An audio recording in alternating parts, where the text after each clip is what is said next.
What's going on, guys? Welcome to another edition of the Narik Chase channel. I'm your boy Narik Chase, and in this video we're going to be reviewing Resident Evil Apocalypse.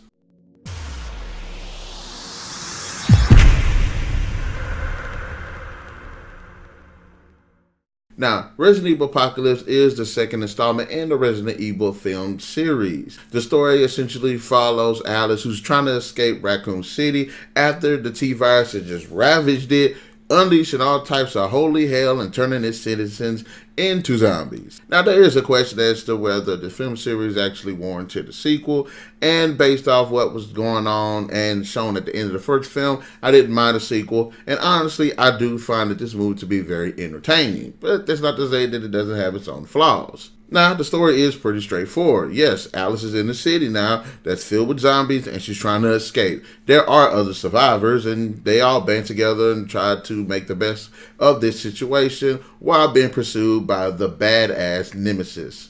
And essentially, this movie is basically Resident Evil 2 and Resident Evil 3 put together. No, Claire and Leon do not make an appearance in this film, but we do have Jill Valentine, and I will say that she was well cast and pretty badass. The story is entertaining. There are a lot of action sequences. There are some funny sequences. There are some really dark and badass sequences. There are some pretty suspenseful ones too. Of course, the movie revolves around Alice, even though there are other characters. And in this film, if you thought she was badass in the first one, they definitely kicked it up a notch in this one. Yes, she's this new mutated super soldier, I guess. So she can go around kicking ass and jumping dozen feet in the air, and she can heal. You know, she can do all of this since zombies and tyrants and stuff.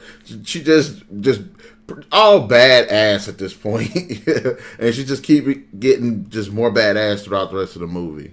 I liked Jill Valentine. I thought she was pretty badass. I will admit that Alice's character and role does seem to eclipse everybody else's, even though they do kind of get about the same amount of screen time. Alice does a hell of a lot more badass stuff than Jill Valentine and the rest of the crew do, which I wish Jill Valentine would have had a little bit more to do. There is this one sequence where they're fighting lickers, and it takes Alice to basically save them. And I'm like, that could have been a really good moment for Jill Valentine's character to, you know, develop, to do something badass, to be a little bit more memorable.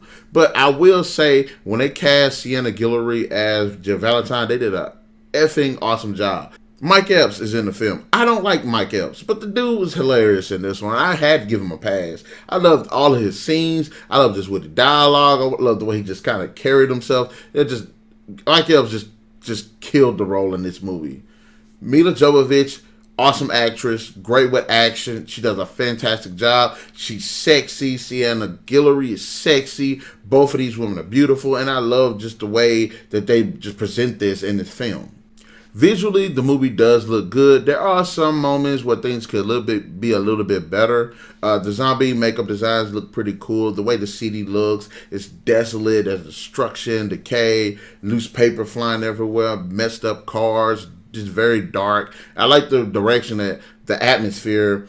I just love the atmosphere of the movie, and I think that it does support an adaptation of these games. There are these really weird, like blurry moments in the film. It's like the camera like moves really fast and it was like a blurry shot. I don't know what that was. I kind of wish they didn't do that. And it's usually when they're showing like mass things of zombies. I don't know why it was shot like that. I wish they didn't really do that. I thought it was pretty stupid. Now, as far as the Nemesis character itself, I'm kind of on the fence about, because for the practical side of it, it does look pretty good, looks pretty impressive, but at the same time, it looks stiff. It looks fake. And I think this is one of those characters, if they were like nowadays, put a little bit of motion capture in with it to make it look a little bit more badass and a little bit more intense. And now, the writing does suffer a lot. There are some conveniences that could have been worked out a little bit better. There are also some moments where it feels like the writing just completely focuses on Alice, and it's like, what are the point of these characters being here if she's the one that's going to save them all the time? And I wish they could have worked that out a little bit better. Also, I love how the film does kind of establish a bit of lore when it comes to how the T-Virus was developed, and this little girl named Angela that's a part of the main cast too, and her role in it, as well as how she has this connection with Alice. And I love the way that they went with that. I thought actually made for a very solid subplot. Yeah, Paul W.S. Henderson doesn't direct this one. Alexander Witt just he takes what he can, he does with what he can, and I'm not going to hold it against the guy for the movie. I still found the movie to be funny in some parts, dark in others, and completely enjoyable and action-packed.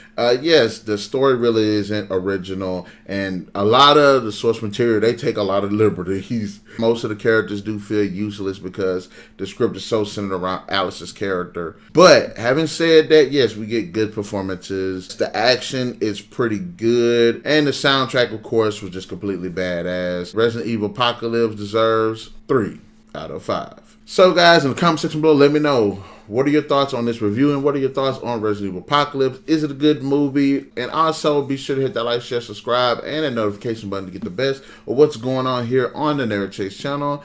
Until next video, catch you guys later.